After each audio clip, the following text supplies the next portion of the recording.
Halo sahabat-sahabat keluarga Pandu, selamat bertemu kembali dalam program Setetes Embun Bagi Jiwa.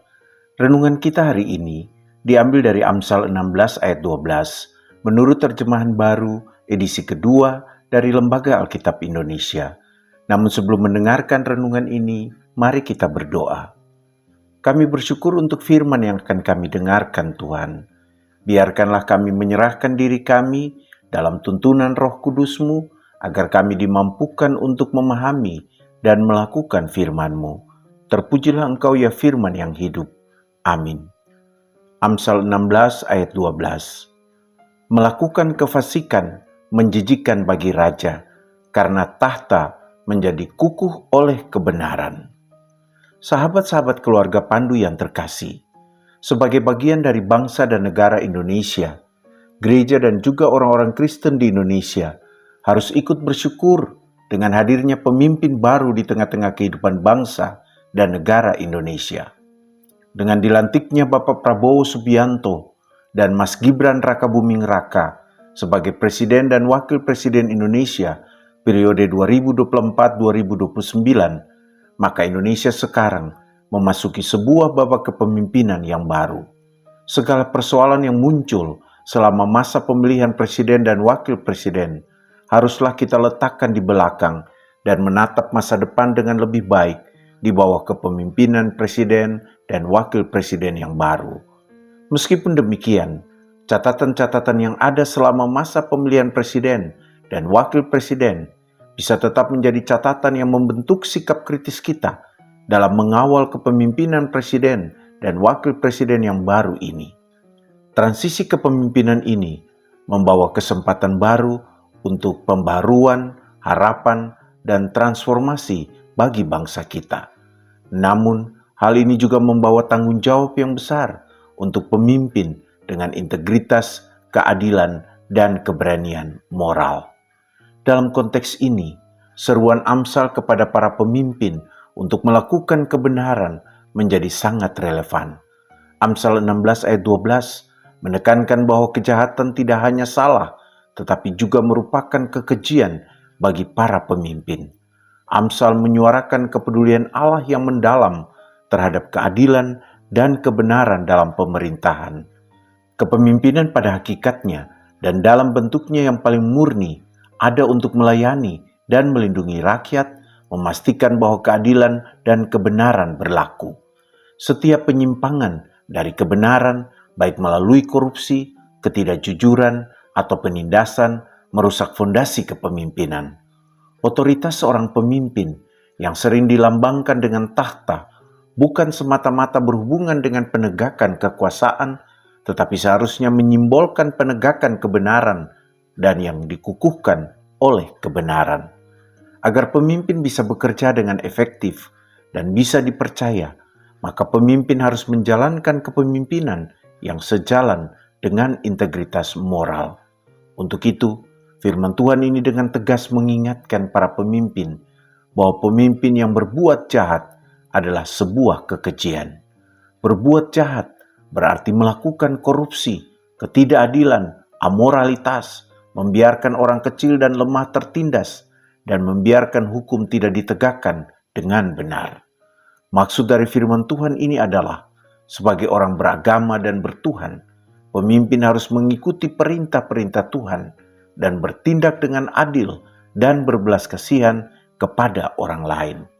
Kepemimpinan seperti ini akan menciptakan kepercayaan dan keyakinan di antara orang-orang yang dipimpin dan memastikan bahwa kesejahteraan mereka adalah perhatian utama pemimpin. Alkitab dengan jelas menunjukkan bahwa jika para pemimpin berlaku tidak benar, berpaling dari keadilan dan kebenaran, membuat rakyat menderita, maka tindakan mereka akan membawa malapetaka atas bangsa mereka. Di Indonesia, Presiden dan Wakil Presiden yang baru akan memimpin sebuah negara yang penuh dengan keragaman, baik dari sisi etnis dan agama, serta tantangan ekonomi dan sosial. Untuk memerintah secara efektif, kepemimpinan mereka harus dibangun di atas prinsip-prinsip kebenaran, keadilan, dan kebaikan bersama. Jika mereka menyimpang dari prinsip-prinsip ini, tahta mereka atau otoritas mereka akan melemah, tidak hanya di mata rakyat, tetapi juga di mata Tuhan. Kepemimpinan yang baru ini tidak hanya akan diukur dari kebijakan yang mereka buat dan terapkan, tetapi juga dari integritas tindakan mereka.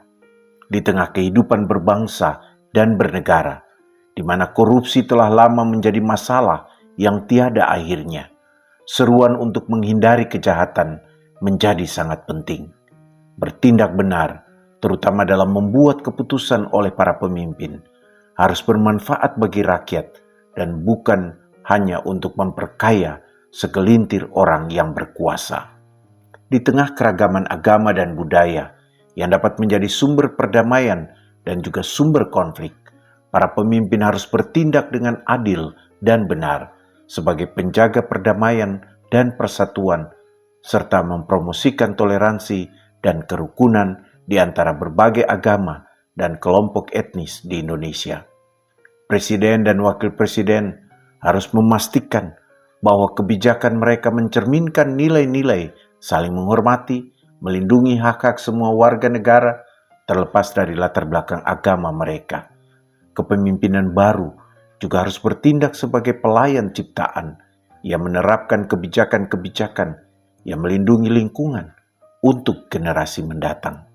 Kepemimpinan yang benar dalam konteks ini berarti merawat ciptaan Tuhan dan memastikan bahwa keindahan alam dan sumber daya Indonesia akan dilestarikan secara berkelanjutan.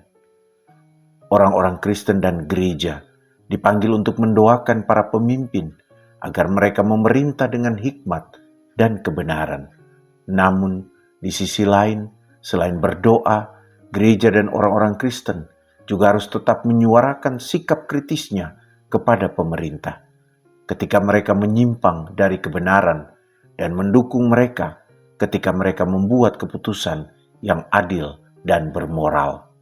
Itulah bentuk partisipasi aktif gereja dan orang-orang Kristen dalam bertanggung jawab terhadap bangsa dan negara ini.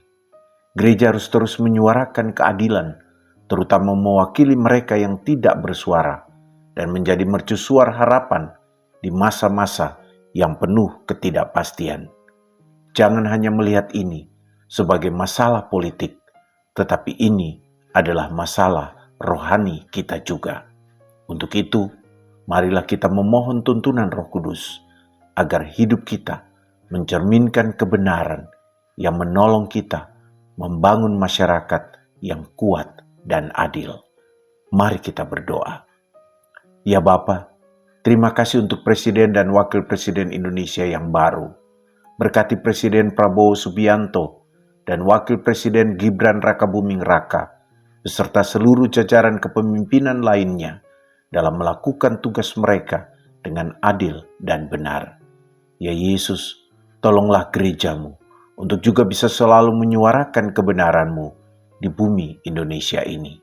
Ya Roh Kudus, tuntunlah kami untuk selalu berjalan di jalan kebenaran dan keadilan-Mu. Terpujilah Engkau ya Bapa, Putra, dan Roh Kudus.